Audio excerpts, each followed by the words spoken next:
안녕하십니까. 쌤에셋 재테크센터의 고정욱 센터장입니다. 이번이 동영상 강의 첫 번째 시간으로 실손의료비 변천사에 대해서 여러분과 이야기 나눠보도록 하겠습니다. 이 주제를 첫 강의 주제로 잡은 이유는요, 아시다시피 2013년 1월부터 단독형 실손의료보험이 판매가 되기 시작했습니다. 따라서 기존의 실손의료보험을 가입하고 계신 분들 중에 보험료에 대한 부담을 갖고 계신 분들이 있다면 이번 기회에 갈아타기에 합류하지 않을까 그런 생각을 했고요. 갈아타기를 하는 데 있어서 가장 중요한 것은 기존에 갖고 계신 보험과 갈아타는 보험 두 상품의 장단점을 명확히 구분해서 본인한테 어떤 손해가 없는지 이러한 부분들을 파악하셔야 되고요. 그런 것들을 파악하는 데 있어서 조금이나마 도움을 드리고자 다음과 같은 강의를 시작하게 되었습니다. 실손의료비 변천 과정을 보면 크게 7가지로 나뉘는데 가장 큰 것은 아무래도 2009년 10월에 생선부 통합이 되면서 표준화 개정이 발표되었다는 것입니다. 그리고 요번에도 이제 굉장히 큰 변화를 가져다 주는 건데 결과적으로 2013년 1월에 단독형 상품이 출시된 의의에 대해서 한번 이야기해봐야 할 필요가 있다고 생각을 합니다. 기존에 갖고 계신 실손의료보험 어땠습니까? 본인이 원하지 않는 담보들을 가입하고 계신 분들도 꽤 많이 계시고요. 담보 금액도 본인이 원치 않는 큰 금액을 갖고 계신 분들도 있었고요. 거기에다가 의무적으로 적립보험료를 산정하는 과정에서 결과적으로 본인이 보험료가 높이 올라가는 그런 부담을 갖고 있었습니다. 더욱이 3년 또는 5년마다 갱신되는 보험료가 더 큰 부담을 가중시켜서 결과적으로 이것들이 민원이 제기가 되고 불만이 제기가 돼서 단독형 실손의료보험이 판매됐다고 볼 수 있겠습니다. 그러면 여기서 가장 중요한 것은 기존에 갖고 계신 담보들이 지금 개정되는 담보들과 어떠한 차이가 있는지 이 부분을 명확히 구분함으로써 여러분들께서 갈아타기에 있어 손해보지 않는 효율적이고 합리적인 선택을 할 수 있게 도와드리겠습니다. 자, 실손의료비 지급 방식에 대해서 자세히 살펴보도록 하겠습니다. 2003년 9월 말까지는 총 진료비 기준으로 보상을 해줬습니다. 총 진료비 기준이라 하면은 병원비 영수증을 보시게 되면 급여, 비급여로 나뉩니다. 급여는 건강보험공단 조합 부분에서 80%를 부담을 하고요. 본인 20%를 부담을 하고 비급여 부분은 본인이 다 부담을 하는데 현재 일반적인 실손의료 보험은 이 본인 부담금을 기준으로 합니다. 하지만 2003년 9월 말 이전에는 전액을 기준으로 보상을 해줬다는 것이죠.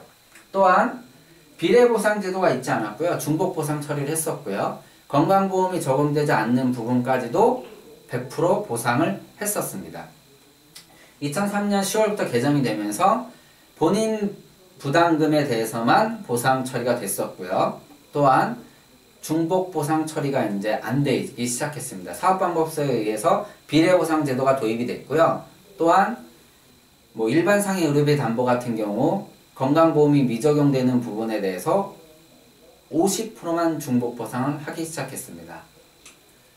이런 과정을 거치다가 2009년 10월 표준화 정책이 발표가 되면서 어떻게 되었냐? 가장 큰 변화는 이것이라고 볼 수 있겠습니다. 기존의 실손의료비는 입원의료비에 대해서 전액 보상을 하지만은 표준화가 시행이 되면서 본인 부담금이 10%로 늘어났다는 것이죠. 또한 기존의 통원의료비 같은 경우는 약값과 병원비를 합산해서 산정을 했었습니다. 하지만 개정이 되면서부터 어떻게 됐습니까? 약값과 병원비가 분리가 되고 별도로 자기 부담금이 산정이 되었습니다. 여하튼 본인이 받을 수 있는 병원비 부분이 축소되었다라고 볼 수 있습니다. 여기에 2013년 단독형 실손의료보험은 기존에 표준화 개정된 이후의 것과 동일한 상품을 갖고 있지만 한 가지 주의하실 점은 본인 부담금이 20%짜리 상품이 새로 출시가 되었다라는 것입니다. 결과적으로 본인 부담금이 점점 올라가는, 결과적으로 자기가 부담하는 비용이 커지는 상품들이 출시가 되고 있다라는 것인데요. 요거에 대해서 좀 더 상세하게 살펴보도록 하겠습니다. 표준형과 선택형 두 가지로 단독형 실손보험은 판매가 됩니다. 여기서 선택형 같은 경우는 기존과 동일하기 때문에 혼돈의 우려가 없습니다. 하지만 표준형의 경우는 입원 의료비에 대해서 자기부담금이 20%로 늘어납니다.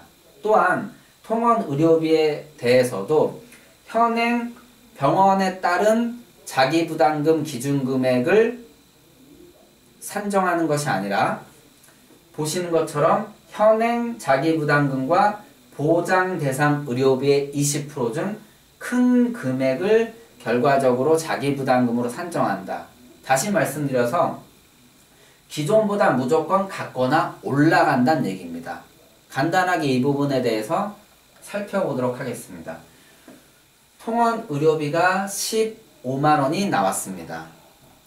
해당 그 피보험자는 종합병원에 갔기 때문에 기존의 그 본인 부담금은 2만원으로 산정이 됩니다. 하지만 개정된 단독형 실손의료보험에 가입하는 경우는 해당 의료비의 20% 산정이 됩니다. 그렇다면 15만원의 20%인 3만원이 결과적으로 새로운 그 자기부담금으로 산정이 되고요.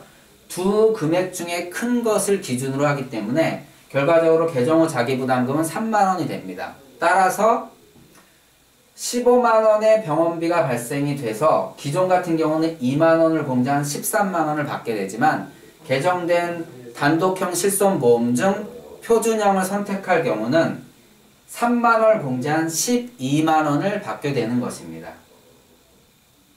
따라서 결과적으로 앞에서 다시 보여드리게 되면은 표준형 실손의료보험을 선택하는 경우는 입원 치료 시 본인 부담금이 20%로 올라가고요. 통원 의료비는 기존의 자기 부담금 기준보다는 같거나 높은 금액을 지불하게 된다라는 것입니다.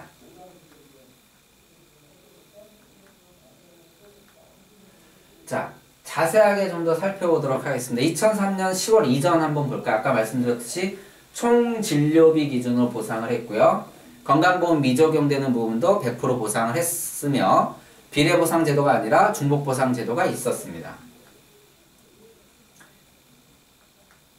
자, 여기서 중복보상이 된다거나 또는 건강보험이 미적용되는 부분에 대해서 꼭 짚고 넘어가야 될 담보가 하나 있습니다. 이것이 바로 일반상해 의료비 담보입니다. 고객분들 중에 일반상해 의료비 담보를 갖고 계신 분들은 갈아타는 데 있어서 굉장히 많은 손해를 보실 수도 있습니다. 그거에 대해서 간단히 설명을 드리겠습니다. 일반상해 의료비와 상해 통원 의료비 또는 상해 입원 의료비와 비교를 해 보도록 하겠습니다. 일반상해 의료비는 입통원이 구분이 되어 있지 않습니다. 다시 말씀드리면 입원을 하건 통원을 하건 관계없이 가입한 금액 한도로 실제 본인이 지불한 병원비를 보상받게 됩니다. 하지만 상해 입통원 의료비 같은 경우는 어떻게 됩니까? 입원과 통원이 분리가 되고요. 입원과 통원의 기준금액이 큰 차이를 보입니다. 과거 실손의료보험은 통원 시 1일 10만원 한도로 입원 시 3천만원 한도로 보상이 되었습니다. 그럼 다음과 같은 경우를 보겠습니다. 외래 진료로 피보험자가 다쳐서 MRI 촬영을 한 경우입니다. 실제 비용이 본인 부담금이 85만 4천원이 나왔습니다. 기존에 상해 통원 의료비를 갖고 계신 분은 1일 한도가 10만원이기 때문에 10만원을 초과한 75만 4천원 대해서는 본인 돈으로 지출해야 되지만 일반 상해 의료비를 갖고 계신 분은 아까 말씀드릴 때 어떻습니까? 입통원에 관계없이 가입금액 한도로 지불을 하기 때문에 최소 가입금액인 100만원을 가입한 피보험자를 하더라도 1일 85만 4천원 전액 지불을 받습니다. 일반 상해 의료비 같은 경우는 입통원 관계없이 한도 내 보상을 하고요. 본인 부담금이 전혀 없습니다. 예를 들어서 한의원에 가서 침을 맞아서 5,000원이 나오고 10번 가셔서 5,000원씩 10번이 나왔다 하더라도 전액 5만원 지급을 받을 수 있고요. 국민건강보험 적용 미적용 시에도 50% 중복 보상을 합니다. 뭐 예를 들어서 제가 실제로 겪었던 사고로 말씀을 드리면, 춘천에 있는 후배 결혼식에 제가 참여하고자 그 춘천으로 가는 길에 그 소양댐 근처에서 그 후미 충돌을 당합니다. 결과적으로 저는 정차되어 있는 상태였기 때문에 가해자 100% 과실로 제가 보상을 받았는데요. 그 당시에 이제 입원은 할 수 없었기 때문에 병원에 가서 간단하게 CT 촬영을 했습니다. 그러한 경우 CT 촬영을 하는 경우 저는 병원에 가서 어떻게 접수를 합니까? 어떻게 오셨습니까? 예, 교통사고 나서 왔는데요. 접수번호 어떻게 되십니까? 접수번호를 불러드리고 저는 병원비 같은 거를 전혀 결제하지 않고 그냥 퇴원을 하게 됩니다. 제가 얼마의 병원비를 썼는지 전혀 알 수 없죠. 하지만 저는 일반 상해 의료비 담보를 가입하고 있었기 때문에 병원비를 얼마나 썼는지 제가 가입한 보험회사에 보여줘야지만 50% 보상을 받을 수 있습니다. 따라서 해당 가해자 보험회사에 전화를 해서 지급조서라는 것을 요청하게 되면은 보내주게 됩니다. 그러한 것이 이런 건데, 뭐 사실 확인서나 지급조서라고 해서 그런 내용을 보게 되면 치료비 지급 내역이 여기 나타나게 됩니다. 뭐 이와 같은 경우는 이제 그 택시 운송사업 조합에서 보내준 거고, 이거는 보험회사에서 보내준 경우인데, 여하튼 자기가 얼마나 썼는지 당신은 모르지만 지급조서를 보게 되면 얼마나 썼는지 알 수 있습니다. 이것을 해당 보험사에 제가 제출해서 50% 중복보상을 받은 경우가 있습니다. 또한 그 통원일수, 통원을 하게 되면 여러 번 통원을 하게 되는데 통원일수에 관계없이 180일 한도로 지급을 받습니다. 일수가 상관이 없기 때문에 180일 안에서는 뭐 수십 번, 수백 번 가도 상관이 없다라는 말씀입니다. 뭐 단점이라고 하면은 가입금액 최고 한도가 1,000만원이죠. 지금 같은 경우 상해 입원 입원 시에는 5,000만원 한도까지 보상을 받을 수 있는데, 물가를 감안할 경우 이 금액이 조금은 부족할 수 있다라는 거, 이 점이 좀 단점이고요. 또한 상급 병실과의 차액은 보상하지 않았습니다. 현재 실비들은 상급 병실과의 차액을 50% 보상을 합니다. 가입 시기에 따라서 그 기준이 2인실이 기준이 되는 경우가 있고 1, 2인실 기준 상관없이 10만원이 한도인 경우도 있는데, 일반 상해의료비 담보는 상급 병실과의 차액을 보상하지 않았습니다. 다만 그 부득이하게 병실이 없어서 상급 병실 간 경우는 그 사실을 증빙할 경우 2주까지는 전액 보상을 받을 수 있었습니다.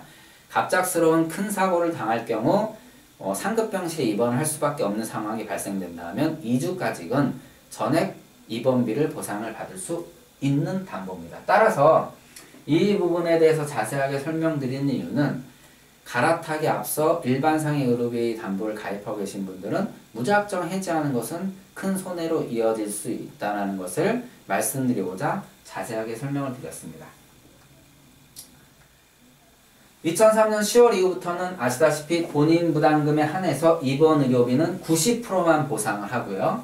그리고 통원 의료비는 말씀드렸듯이 약값과 병원비를 별도로 분리해서, 약값 같은 경우는 8,000원 초과분에 대해서 5만원 한도로, 그리고 병원비 같은 경우는 병원 급수에 따라서 만원, 15,000원, 2만원 초과분에 한해서 25만원 한도로 보상을 했었습니다. 이렇게 이제 바뀐 것이 현재 이제 진행 기준이고요.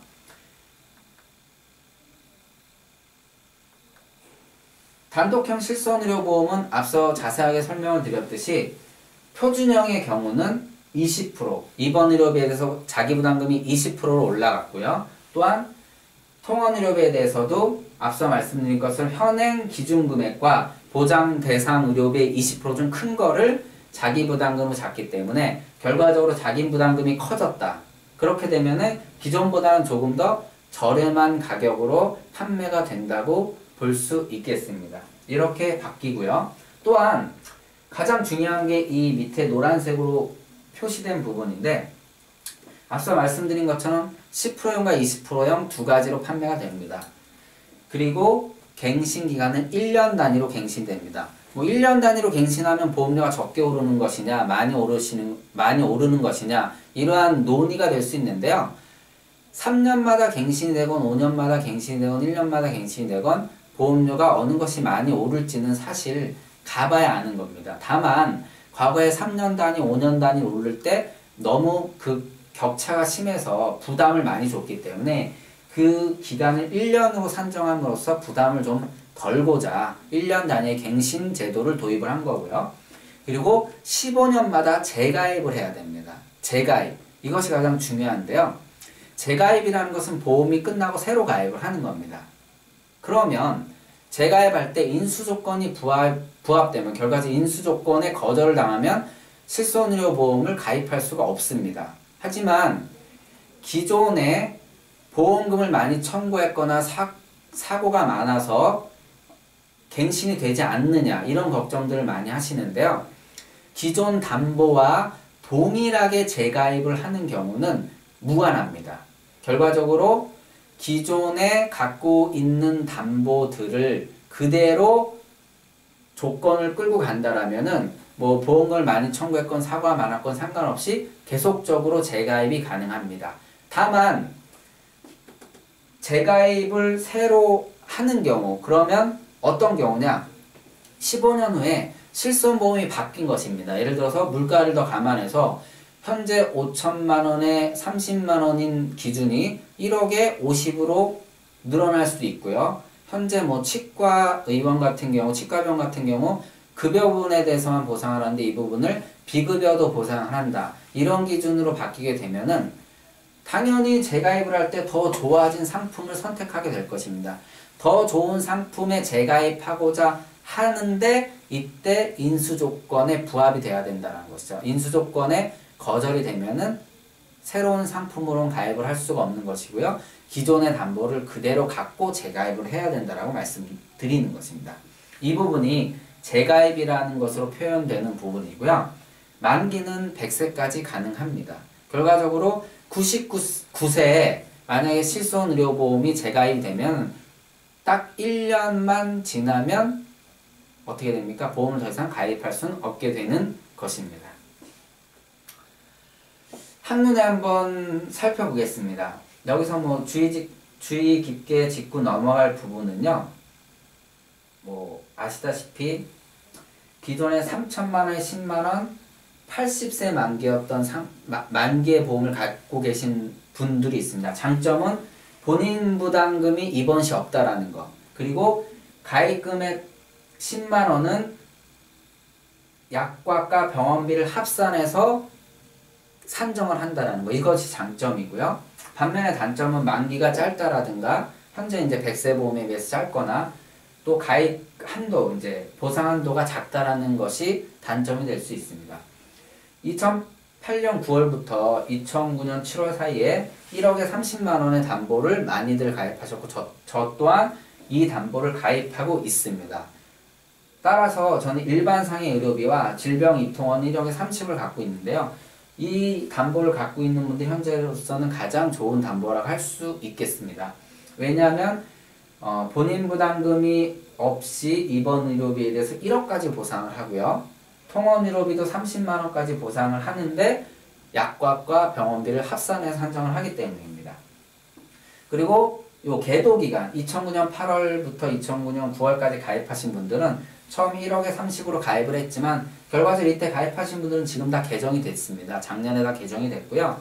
개정이 돼서 결과적으로 표준화가 시행된 5천만 원에 30만 원, 90%짜리 조건을 갖고 있을 것입니다. 따라서 본인이 갖고 있는 담보들이 어디에 속하는지, 어떤 보상을 하고 어떤 장단점이 있는지 단독형 실손보험과 비교해서 갈아타시기를 하셔야 될 것입니다. 자, 앞서 말씀드린 내용이고요. 그 보험료 납입 방식에 대해서 한 가지 짚고 넘어가겠습니다. 조금 복잡한 부분이 있는데 간단하게 설명을 드리면 우리가 갱신될 때 보험료가 올라가지 않습니까? 일반적으로. 그럼 뭐 때문에 올라갑니까? 나이가 증가함에 따라서 보험료가 올라가는 조건이 하나 있고요. 손해율이 올라가서 보험료가 올라가는 조건을 크게 두 가지로 볼 수 있습니다. 일반적으로 당연히 나이가 많을수록 위험률이 올라가기 때문에 보험료가 비싸지고요. 손해율은 뭐 떨어질 수도 있고 올라갈 수도 있지만 일반적으로 실손은 계속해서 손해율이 올라갔기 때문에 가격이 계속적으로 증가한 것이 일반적입니다. 간단하게 말씀드려서 기본 납입형 같은 경우는요. 개정 시에 나이 증가분과 손해율 증가분을 같이 반영을 하는 것이고요. 보험료 차액 정산형은 좀 말이 어려운데 나이 증가분에 대해서는 미리 반영을 해서 계산한 다음에 평균 보험료 방식으로 보험료에 산정을 한다는 것입니다. 결과적으로 갱신될 때 뭐만 본다? 위험률 증가분만 산정을 한다. 그러면 어떤 것이 비쌀까요? 동일한 가입 조건이라면 당연히 기본 납입형보다는 보험료 차익 정산형이 가격이 조금 더 비쌀 것입니다. 왜냐하면 15년 동안 나이 증가분에 대해서 미리 반영을 해놨기 때문입니다. 하지만 1년마다 보험료 올라갈 때는 덜 올라가겠죠. 그래서 보험료 상승에 대한 부담을 좀 줄일 수 있을 것으로 생각을 합니다. 어떤 것이 뭐 좋다 나쁘다 할 수는 없습니다. 하지만 이러한 내용을 갖고 그 보험료 고객이 선택할 수 있게 한 거고요. 보험료 그 갱신 시 보험료가 상승하는 부분에 대해서 여기서 한 가지 이제 그 염두할 것은 그 보험료 차액 정산형은 표준형만 가입이 가능합니다. 표준이 어떤 것입니까? 예, 본인 부담금이 20%짜리 상품이죠. 20%짜리 상품에만 가입이 가능하고요. 그 기본 납입형은 표준형, 선택형 둘 다 가입이 가능합니다. 재가입에 대해서 말씀드렸듯이 뭐 100세 만기다. 그리고 재가입 안내를 30일 이전에 한다. 근데 여기서 가장 중요한 것은 자동 갱신인 경우는 본인의 의사 표시 없이 다시 말씀드리면 내가 가입을 하지 않겠다라고 표시하는 경우만 갱신을 거절하는 경우만 갱신을 하지 않는 것이죠. 가만히 있으면은 어떻게 되는 겁니까? 자동으로 갱신이 되는 건데 재가입은 본인이 재가입을 하겠다는 의사를 표시하여야 됩니다. 그렇다면 뭐가 중요하겠습니까? 뭐 살다 보면 잊어버릴 수 있다는 것이죠. 그렇다 보면은 재가입 안내를 받을 때 고객과의 그 연락이 잘 닿아야 된다는 것이죠. 이제 보험회사와 가입자 간에. 근데 우리가 이제 손해보험 통지 의무가 굉장히 중요하다고 알고 계십니다. 통지 의무가 뭐냐? 예를 들어서 사무직에 있다가 뭐 원형 어선을 타는 그런 위험직으로 직급이 변경됐을 때 이런 거에 대한 고지의 의무가 있다라는 것입니다. 그리고 주소가 변경된다 이런 것에 대한 그 변경된 사항에 대해서 통지할 의무가 있다는 것이죠. 그런 것을 소홀히 할 때는 가입자가 손해를 볼 수도 있기 때문입니다. 따라서 이런 재가입 여부에 대한 것을 본인이 결정을 하고 알려줘야 되기 때문에 결과적으로 지속적인 보험사와의 연락이 굉장히 중요하다고 볼 수 있습니다. 마지막으로 이제 재가입 계약 절차에 대해서는 앞서 말씀드린 것처럼 재가입이라는 것은 다른 보험이 될 수 있다는 것입니다. 다른 보험이 될 경우는 보험회사가 어떻게 한다? 기존의 그 피보험자에 대한 위험이나 여러 가지 요건을 다시 산정을 해서 그 인수 여부를 결정을 하고요. 인수 조건에 부합이 되면 결과적으로 그럴 경우만 재가입이 되는 것이고 그러지 않은 경우는 보험이 가입이 안 되는 것이 아니라 기존 조건을 그대로 가져가는 조건으로 재가입이 된다라고 말씀드리는 것입니다. 보험료를 간단하게 살펴보면요. 실손 이제 선택형과 표준형인데 앞서 말씀 표준형은 20%짜리이기 때문에 선택형보다는 가격이 조금 저렴한 것을 볼 수 있고요. 현재 손해율과 나이 증가분을 산정을 한 결과 한 15년에 약 2배 정도 올라가는 걸 볼 수 있습니다. 금감원 그 정책 발표된 자료에 보면은 40세 남성 실손의료비가 12,000원 정도로 산정이 된 그 남성의 경우 80세가 될 때 실손의료비가 60만원까지 올라간다는 내용이 있습니다. 현재 나이 증가분과 손해율 증가분을 산정을 했을 경우 12,000원인 실손의료비의 위험보험료가 60만원까지 올라간다는 내용을 볼 수 있다. 굉장히 급격하게 상승을 하고 있다는 것이죠. 따라서 뭐 여러 가지 정책적인 면이나 보험회사나 이런 노력들이 필요할 것으로 보이는데 여하튼 앞서 말씀드린 것처럼 기존에 실손의료 보험을 갖고 계신 분들이 원하지 않는 담보들 또는 원하지 않는 담보가입 금액 또는 적립보험료 때문에 부담을 갖고 있었던 부분들을 단독형 실손보험 가입을 통해서 해소할 수 있을 것으로 보입니다. 다만 여기서 중요한 것은 첫째, 기존의 실손의료보험 담보들이 갖고 있는 내용과 단독형 실손보험이 보장하는 내용, 두 내용의 장단점을 명확히 파악을 해야 될 것이고요. 두 번째, 기존 보험이 일반적으로 단독형 실손보험과는 다른 형태, 즉 종합보험의 형태로 가입이 많이 되어 있으십니다. 암 진단금도 들어가 있고 골절, 깁스, 여러가지 2대 진단 질병비 같은 담보들도 함께 구성이 되어 있는데요. 그 보험을 만약에 해지하신다고 할 경우는 굉장히 신중하셔야 됩니다. 예를 들자면 현재 암진단금 같은 경우는 대부분 갑상샘암에 대해서 가입금액의 20%만 지급을 하는데 기존에 가입하고 계신 담보는 갑상샘암에 대해서 100% 지급을 한다 라든가, 그렇다면 기존의 암진단 담보를 유지를 하셔야 된다는 거죠. 그리고 새로운 담보 가입을 할 때 벌써 꽤 많은 시간이 지났기 때문에 보험료가 많이 상승이 돼 있다는 점도 감안하셔야 될 것입니다. 그리고 기존에 깁스 담보 같은 경우라든가 골절 진단금 같은 담보는 현재 가입 금액보다 높이 가입할 수 있었고요. 그렇기 때문에 보상 금액이 충분히 높을 수 있는데 새로 가입한다면 그런 담보들의 가입 금액도 줄어든다는 것이죠. 보험은 계속 변화가 돼 왔습니다. 하지만 일반적으로는 시간이 지나면 지날수록 보장의 범위가 좁아지고 보장 금액도 작아지는 것이 현실이고 일반적입니다. 따라서 기존에 갖고 계신 담보들을 조정을 하실 때 이러한 부분들을 잘 파악하고 선택을 하시라는 의미에서 오늘 이 시간을 가졌습니다. 전문가 상담을 통해서 명확히 가져갈 것과 해지할 것을 구분하셔서, 해지만이 능사가 아니기 때문에 담보를 삭제할 수도 있고요. 추가할 수도 있는 것들이 있기 때문에 이러한 방법을 통해서 조정을 잘 하시길 바라겠습니다. 이상으로 강의 내용을 마치도록 하겠습니다. 감사합니다.